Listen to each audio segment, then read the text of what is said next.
scp-2094, also known as Motormouth, which takes the form of a European male in his 40s as of the current year. There are several tattoos that depict circus motifs across his upper body. He speaks English, and more specifically in a New York accent. He is also very proficient in juggling. All these sound very normal, just like any human being you would bump into on your way to do groceries, until he stretches his jaw and pulls his facial muscles in any direction for up until 2 meters. You might squirm at the imagination of performing such a feat yourself, the pain, the horror. But for 2094, it's just as painless as breathing. This is because 2094 is the subject of an anomaly originating within its oral cavity, which allows it to redirect any physical matter that enters its mouth to an extra-dimensional organ. As there are no limit to how much 2094 can store within himself, you'd be surprised what the Foundation has found hidden in his mouth, from things as small as a lighter to things as huge as entire, fully functional sports cars. Additionally, all these items don't weigh down 2094 at all. Why can't our clothes have pockets like that? Just in case you're wondering, why is 2094 called Motormouth? That's because he talks a lot. So anyway, hear me out. I've got this fantastic idea for the circus. So what I want you and what other people to do is to just pull my mouth and stretch it so wide and then let the car— I swear, I'm gonna vomit a swarm of bees all over your face if you don't stop that motor mouth of yours. Aw, gee, my bad. I guess I talk a little too much, but hey, I really like the sound of that. Motormouth. Motormouth. Oh, what would my name be without you now? So anyway, what you guys will do is to stretch my mouth wide enough. Won't you shut up? He also performed tricks where a huge motorcycle went flying over a ramp and sailed into his mouth. What a fitting trick for his name. As for his containment procedure, well, he stays in a room of one of the Foundation facilities. He is taken care for and given certain luxury items under the supervision of the Foundation personnel. He wasn't captured, and he didn't really surrender himself to the Foundation either. So how did he end up here? He was sent to the Foundation by his family. Well, not his actual family, but his family from the Circus of Disquieting. As a kid, 2094 was born and raised in a broken family. His father left them before he was born. Unlike 2094, his mother was just a normal human, and she hated him. After she noticed that 2094 could perform the inhuman act of pulling his mouth wide open like a monster child who would swallow an adult whole, she locked him up at home for fear that he would consume another human being, should he be allowed to the outside world. In return, 2094 hated his mother with a passion. He would utilize his inborn ability to torment her.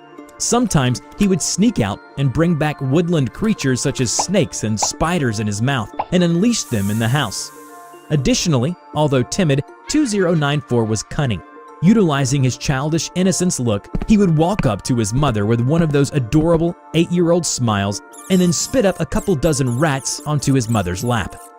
Until one night, when 2094's mother was sleeping, a man with an upside-down face appeared at his window. He would later be known as Manny. "Freaks like me and you don't belong being cooped up in boxes," he said with a smile from ear to ear. "We belong out in the world, sharing our gifts, making people laugh and scream and puke." Instead of being afraid at the sight of the man's horrifying upside-down face, 2094 was excited because he had finally found someone else weirder than him, if not just as weird. "Come with me to a place where you'll be loved by hundreds, where you'll be a star, where you'll have a real family," said Manny. And so 2094 joined the circus, where he learned that there are other unusual characters just like him. And finally, he received love that his real family never gave. But soon, as time went on, 2094 noticed something wasn't quite right with the kids that were brought into the circus. He thought they were just the usual kids rescued by Manny from broken families, just like he was. Something in his guts made him feel uneasy, but he couldn't quite tell what it was. Until one day, when he met a new member of the circus, a little girl who could fall into pieces and then put herself back up again. 2094 was teaching the girl how to juggle, and suddenly she broke down and started crying. saying she wanted to go home.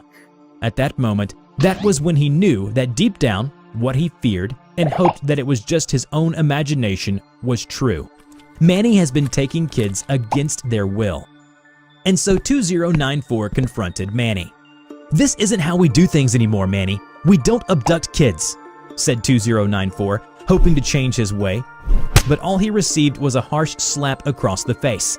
"I'm just doing what's necessary to keep the circus alive. It's on the verge of collapse. Can't you see?" Defeated, angry, 2094 knew he had to do something about this. He must save the girl. Using the only way he knew how, he hid the girl inside his mouth and sneaked her back to her home through the kaleidoscope, a portal in the circus that allows people or things to pass through to any destination. And finally, the girl was saved. A small victory for 2094 and the integrity of the circus.